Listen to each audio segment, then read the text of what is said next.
والله يدعو إلى دار السلام ويهدي من يشاء إلى صراط مستقيم.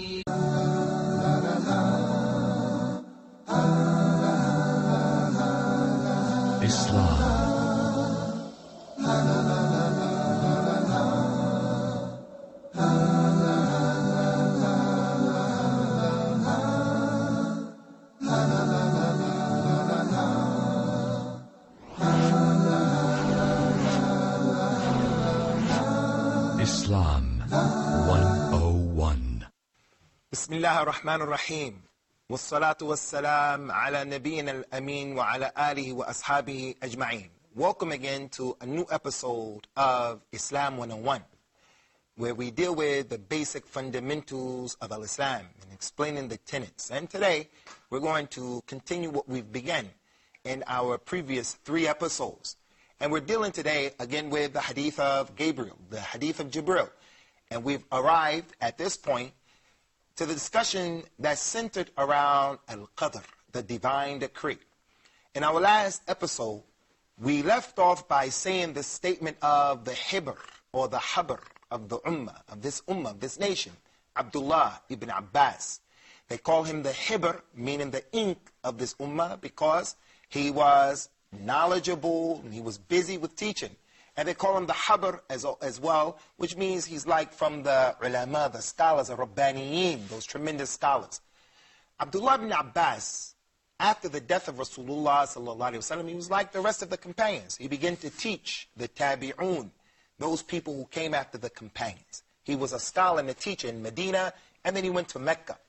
So he had many students who the Muslims should come to know. Mujahid, Qatada, and other than them. They used to ask him questions. And they said to him one time, Ya Abdullah ibn Abbas, what about the Qadr? We want to know about the Qadr. In one narration he said, Al-Qadru sirrullah. The Qadr is Allah's secret.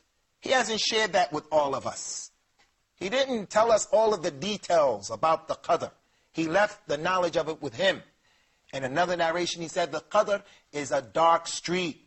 Don't go down it. So I ask you, if you came to where I come from, the area in the East Coast in America, in New York, somewhere like that, and there was a dark street, an alleyway, would you, Sarudar, would you walk down a dark street, an alleyway in the mean streets of New York City? No, of course not. That's the answer. Of course not. Well, delving into the Qadr and this issue and trying to deal with it and know all of the details is more dangerous than that. I prefer to go down a dark street in New York City than to try to figure out the details of the Qadr. Because there are certain things that we're not meant to understand every angle of it. And that is what faith is all about. Al-Iman. You just have to believe it. As it relates to Al-Qadr, the divine decree. Some people came to Abdullah ibn Umar, radiyallahu anhu, may Allah be pleased with him. They said, Ya Abdullah ibn Umar, we come from a place in Kufa, in Iraq, our Iraq, the place Iraq. There are some people there who are good students and they're reading about the religion, and they believe in their religion, but they deny the Qadr. They deny this belief in the Qadr. There are people who are saying, they're using their minds, how is it that Allah could write down that a person would die on disbelief? How is it that Allah will cause an airplane to crash and 300 people die? How is it that someone can hijack a car in New York? That means they get in the back seat with a gun and they shoot the lady and shoot her kid. How is that? Why would Allah do such a thing? Why? How? We don't believe in this. We don't believe in the Qadr. We don't believe Allah knows what's going to happen until it happens. Whoever says that Allah doesn't know what's going to happen until it happens, he's saying that Allah is jahil. Allah is ignorant. But in Al-Islam we say no. Allah is alim. Allah is khabir. Allah is all of that which necessitates him being the khaliq, the one who knows everything. He knows every single thing. So when Abdullah bin Umar heard that, he said, I want you to go back and tell those people that I'm free from them and they're free from me. And Allah will not accept from them any of their deeds until they believe in Al-Qadr. And then he told them the hadith that his father narrated, the hadith of Jibril that we're dealing with here today. So that was the understanding of the companions of Rasulullah sallallahu alaihi wasallam as it relates to the qadr. And that's what is up to us to understand. Right now, I have 100 pounds, British pounds in my pocket right now, 100. I'll give it to you, 100 pounds. Right now, if you can tell me, what did you have for dinner yesterday before I count to 10? 1, 2, 3, 4, 5, 6, 7, 8. He doesn't know. And most people don't know. They're going to have to figure it out. And you're the closest person to yourself, and you don't know what you ate for dinner yesterday, but you want to come today and deal with the qadr and say, I don't accept, I don't. Nah. You don't even know what you ate yesterday. So how do you think you've been equipped to deal with the secret that Allah has kept with himself? He said in the Quran, just so that the person can't say, and he hides behind the qadr. He does something bad. He drinks khamr, and he says, Allah made me do it. It was written before I did it. Allah said in the Quran, أَلَمْ نَجْعَلْ لَهُ عَيْنَيْنِ وَلِسَانًا وَشَفَتَيْنِ وَهَدَيْنَاهُ النَّجْدَيْنِ. Did we not create for the human being, and we gave him 2 eyes, and we gave him a tongue, and we gave him a lip, 2 lips, and we guided him to the 2 ways, right and wrong? So everyone has the ability to say, I'm going to do right, and I'm going to do wrong. And no one's going to say, there was a force behind me pushing my head, and he was making me do that evil. Not even Iblis, not even Satan, not even Shaitan. Shaitan can do nothing except make wiswas. He can only whisper. He can only whisper. So we have total and absolute control over what we do, and we have a free will that was given to us by Allah. But al-qadr is something that we have to believe in it, just as Rasulullah's companions believed in it. So we want to stop here concerning the qadr. If you guys, you brothers, have any questions. Yeah, I got a question about qadr. If I was created for something, how can Allah punish me for doing that thing? He said if he was created for something, how is it possible that if he was created to disbelieve, how would Allah punish him? That doesn't seem to be fair. That doesn't seem to be just. Again, I'm not going to sit here and try to rationalize the explanation to that. The qadr is the secret of Allah. He is not unjust in what he has written down. Everyone is going to get what they deserved. Everyone is going to do what they were created to do. And Allah ultimately is the one who's going to judge those issues. And he is all just and he is all fair. This is our religion, and that's something that we believe in. And that's why Abdullah ibn Abbas, and we take him as one of the examples. That's why he said what he said. Because in this issue, it's like dealing with an atheist. The atheist can continuously argue with you and say, prove to me that God exists. You say, look at the heavens, look at the earth, look at the moon, look at the water, look all of this, what's going on. He says, but show me God. Where is God? You will never be able to show him God. No matter how much you try, no matter what your argument is, there comes a point where that person just has to believe. And this is similar to that. This is similar to that. Anyone else have any more questions? I got a question. Nah, what about the people who never heard of Islam? What about the people who never heard of the religion of Islam? That's a good point as it relates to the qadr, because Prophet Muhammad told us that there are 4 people who will be tested Yawm al-Qiyamah, on the last day.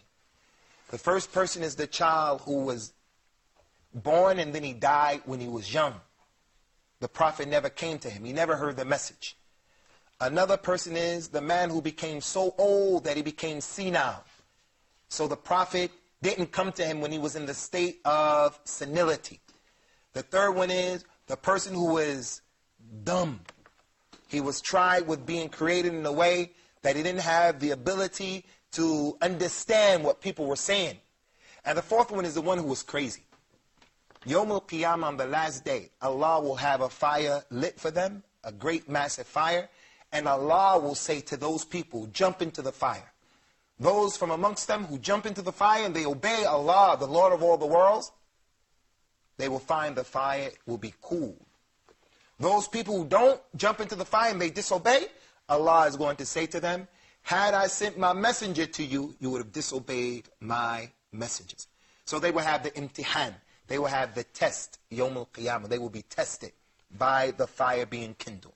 So that is what will happen.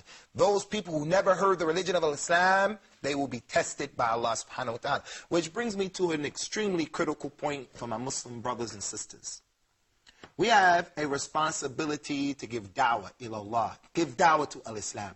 Rasulullah said, tell the people about me even if it's only one ayat. That's why I'm honored to be here today.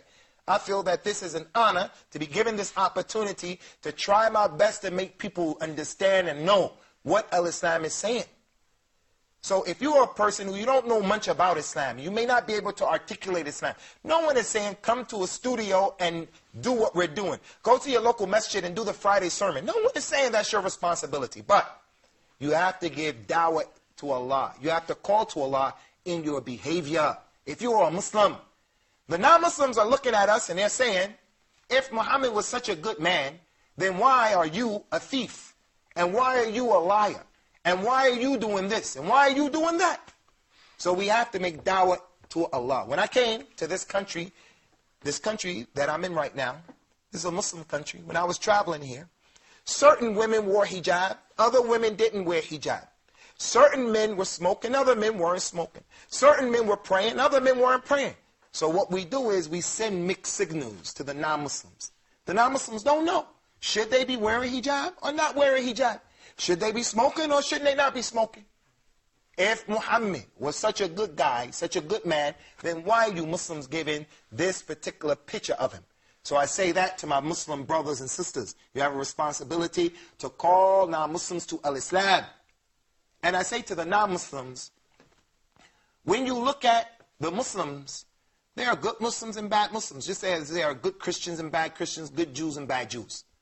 Don't look at the Muslims as the example necessarily. You have to do what Jibril did in the hadith of Jibril. He came and he said, Ya Muhammad, you are the symbol and the example. I'm going to ask you.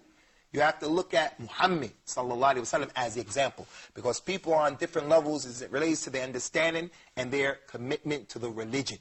So it's not an excuse that the Muslim did this and he didn't do that. And Allah knows best whether or not the person who uses that as an excuse will be able to get a chance. Allah will forgive him or not. Allah knows best. But we all have to be careful as it relates to giving da'wah to Allah. Calling people to the religion of Islam, even if it's only one ayah. We're going to take a break here, and then we'll come back, inshallah, to deal with the issue of al-ihsan. And it's almost the end of this particular hadith, this tremendous hadith. And we ask Allah to make it all successful and all good for all of us. Islam 101. Rasulullah, Rasulullah, Rasulullah, Rasulullah, Rasulullah, Rasulullah, Rasulullah, Rasulullah, Rasulullah,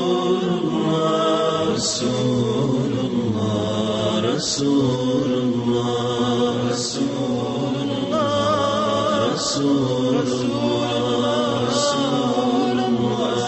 Rasulullah,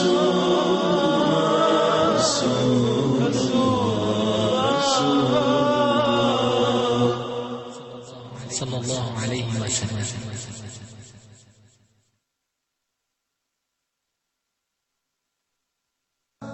Islam 101. Bismillah. Welcome back to what is the very last episode and segment to our series in the discussion and the explanation of the hadith of Jibril.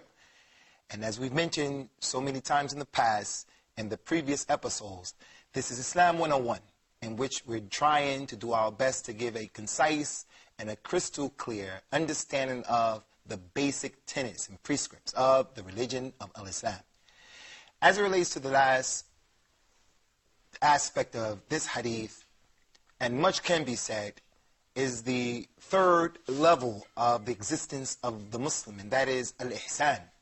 And the one who possesses al-ihsan, or perfection, he is on the highest level of existence. The first level is al-Islam, and he's a Muslim. He's taking care of the 5 pillars of al-Islam, or he at least believes in them. And he knows to leave any of them alone and to be negligent in any of them is a serious issue. And then the next level, a little higher than that, on the next higher stage and level is al-Iman, where he is a mu'min. And now we come to the highest stage, perfection, al-Muhsin, al-Ihsan. The Prophet has ordered us to have ihsan in everything, to have perfection. He said in an authentic hadith, verily Allah orders you people with perfection.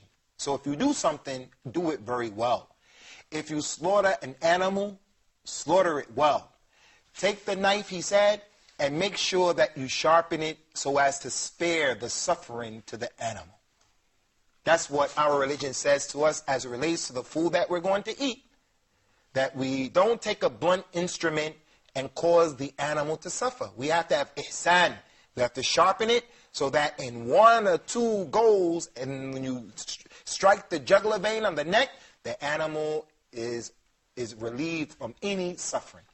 If Al-Islam has ordered us with ihsan, perfection, in the way we slaughter a rabbit, a bird, a chicken, then what do you think would be the case in the religion as it relates to al-ihsan, perfection, in being a brother, perfection in trying to call people to Islam, perfection in being a husband, being a wife?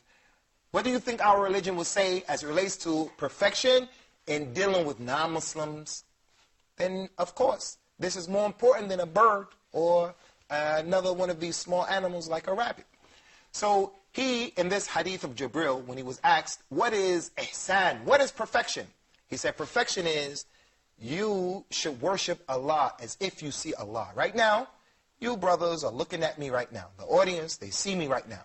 As a result of the eyes being trained upon me, I'm going to act a particular way. I'm going to act a certain way. I'm going to behave a certain way. It's like the CCTV, the camera, the closed circuit TV. If you know that the camera is on you, the person is never going to steal from the store. If he knows the camera is on them, as I've seen certain people who work in restaurants, they have to put a camera in the area where they're cooking the food because some of the workers throw things inside of the food because they don't like their job.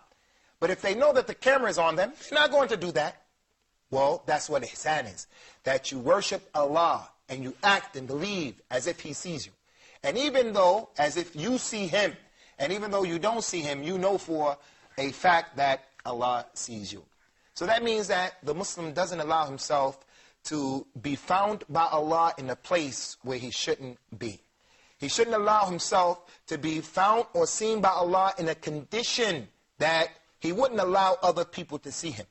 In an authentic hadith, the Prophet told us to have hayat, to have modesty and shyness. He said, have shyness of the people. Have shyness of Allah the same way you have shyness from the religious man from amongst you. So if there's a man who is known for his being religious, we're going to act a certain way. Those of us who smoke, and smoking is a terrible crime, and it's a sin, and it's haram. I know people who smoke, and they're trying to kick the habit, who at the age of 40, they still don't smoke in front of their parents, out of respect. They don't want to allow their parents to see them smoking. So this is similar to the issue of al-ihsan as it relates to Allah. That a person behaves in a way in which he feels that he sees Allah. And even though he doesn't see Allah, he knows that Allah sees him. And as a result of that, he curtails his behavior, and he behaves in a way that is showing that he is conscious of the fact that Allah subhanahu wa ta'ala most high is viewing him. Finally, as it relates to the hadith of Jibril, Rasulullah sallallahu alaihi wasallam made mention of some of the signs of Yawm al-Qiyam, of the last day, and one of those signs is what was mentioned concerning the Arabs competing with each other, the money and the opulence that Allah has given the Arabs, where they can make the buildings that they have, and they're competing with each other. One of the things of this hadith that I want to make mention with you from the signs is that there are many signs that he told us about, and we'll deal with them as time goes on. But one of the things that this hadith goes to show, it goes to show the impermissibility of Muslims competing with each other where they're wasting money and they want people to look at them. Why do the people build the big buildings like that? So that they can say, look how much money I spent on that building. So that the architect, the one who designed the building, can say, look, my design is better than your design. And there are people who need, from our ummah, from our nation, who need that money more than that building going up into the sky. That's not the way of Islam. Islam doesn't have anything against building nice buildings. The math that goes behind building, the technology that goes behind and inside of the building is from our religion. There's nothing wrong with that. But it's when we waste money and we start to compete with each other at the expense of what is more important than that. So we say, as a revert, I say this as a revert, that the Arabs in this hadith were mentioned specifically because the Arabs are supposed to be an example for the ummah of Muslims. It is their language. The people sitting here, most of us don't speak Arabic. So we can't pick up the Quran and just understand the Quran. The Arabs have a responsibility to make dawah to al-Islam and to be examples for the good, and not examples that are for what is not acceptable or what is evil. So that is, in a nutshell, so to speak, the explanation and some of the benefits of the hadith of Jibril. There are other things that could be said, but because we're going to mention these issues, inshallah, in the future, in more detail in the future episodes, we didn't get all the way deep into all of the issues again, because it's what? Islam 101. Islam 101. We want to make it where it is easy on the palate, easy on the mind, and we ask Allah to make it easy for us. So if you brothers have any questions today or for the last part of the segment, feel free. Yes? There are people who say, La ilaha illallah, no God but Allah. What about them? What should we call them? Are they Muslims? Are they... They say there's no God but Allah? Mm-hmm. If they say no God, there's no God but Allah, yes, they're Muslims if they also understand La ilaha illallah and Muhammad is the messenger of Allah, and they take the rest of the pillars of al-Islam, they're Muslims. It's just that that's a faulty translation, that's all. There are other gods other than Allah, as we mentioned. Jesus is a God, money is the God. In India, they have over 365 gods, a God for every day of the week. Every day of the week in India. And some of their gods that they worship are funny gods, like worshiping monkeys, worshiping cows. I've been to India, and we were in traffic jam for 2 hours because the cow sat in the street. And the people didn't want to tell the cow to move because they believed it was God. That's what happens when mankind is left to his own vices and his own understanding and his own interpretation.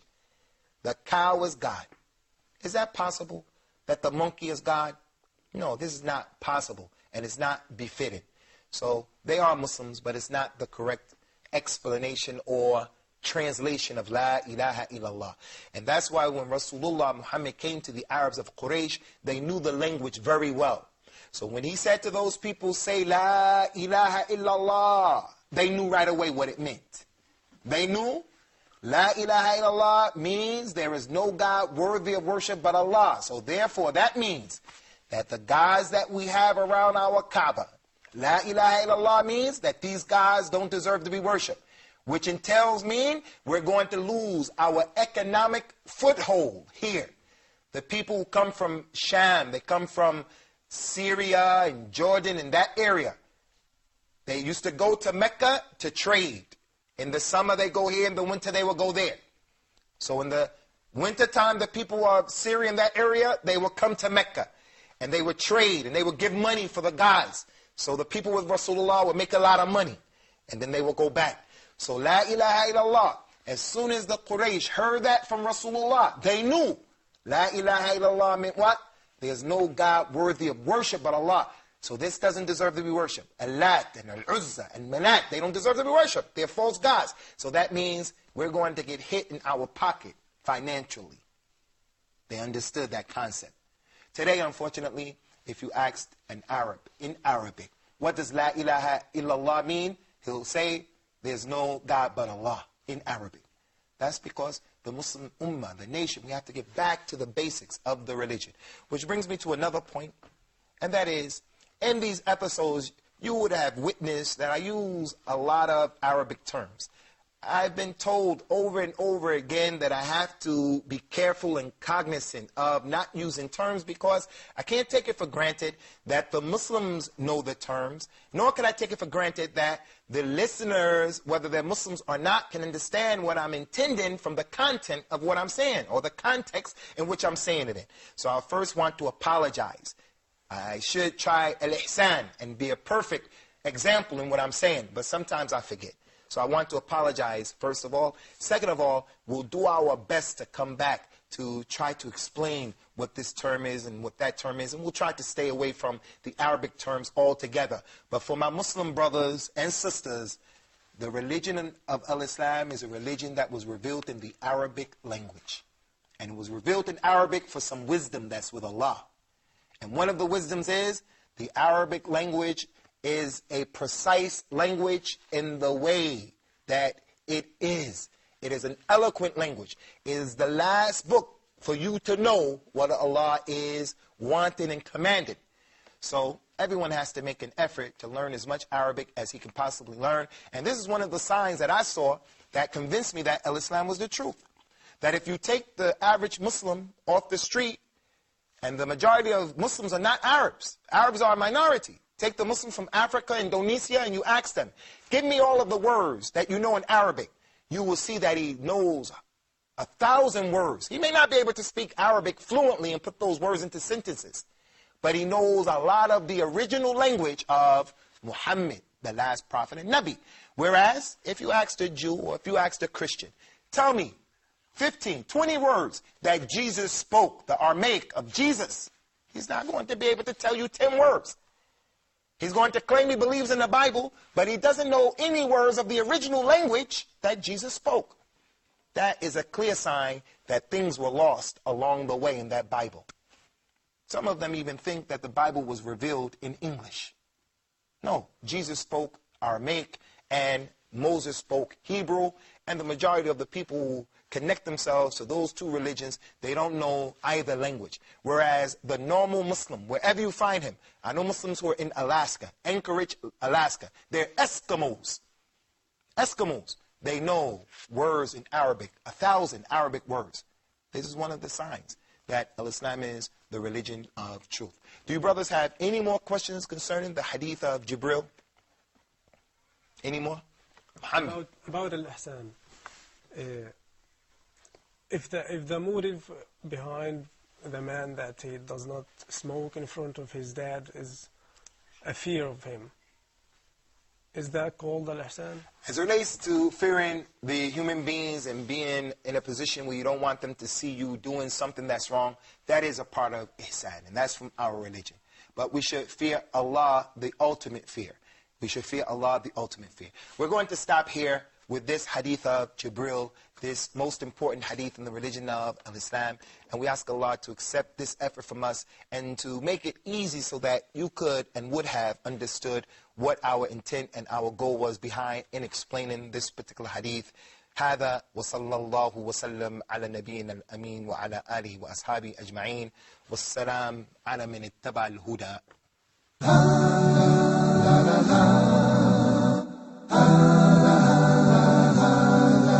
Islam.